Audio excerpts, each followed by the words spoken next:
যত ভারী হোক সূর্যকে আটকায় রাখতে পারে না। আগামীতে বাংলাদেশে মুক্তির সূর্য উঠবে ইনশাআল্লাহ। ন্যায়, ইনসাফ এবং কোরআনের আইনের ভিত্তিতে উঠবে। এই লড়াইয়ের জন্য তৈরি আছেন আপনারা? আগামীতে যে কোনো ফ্যাসিবাদ, নূতন পুরাতন বুঝি না, এই ফ্যাসিবাদের বিরুদ্ধে আমাদেরকে কঠোর প্রতিরোধ গড়ে তুলতে হবে। এই প্রতিরোধের জন্য দেশবাসীকে প্রস্তুত থাকতে হবে ইনশাআল্লাহ। বিশেষ করে যে যুবকরা বুক চিতিয়ে রক্ত দিয়ে জীবন দিয়ে আমাদের কাছে বাংলাদেশকে আমানত রেখে গিয়েছে, আমরা সেই রক্তের সাথে কাউকে বেঈমানি করতে দেব না ইনশাআল্লাহ।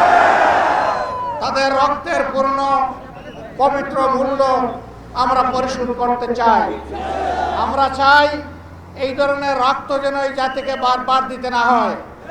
কাজেই আগামী নির্বাচন সুষ্ঠু হওয়ার উপর সেটা নির্ভর করবে।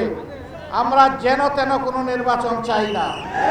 বাংলাদেশে বিভিন্ন জায়গায় ইদানিং রাজনীতির নামে যে অপকর্ম আর উৎপাত আমরা লক্ষ্য করছি, আমরা সংশ্লিষ্ট দলগুলোকে বলবো, সাবধান হন, নিজেদেরকে সামলান, নইলে জনগণই আপনাদেরকে সামলিয়ে দেবে ইনশাআল্লাহ। সবাই ভালো থাকবেন। আগামীর লড়াইয়ের জন্য প্রস্তুত হন। সেই লড়াইয়ে কোরআন বুকে নিয়ে আমরা জিতবো ইনশাআল্লাহ।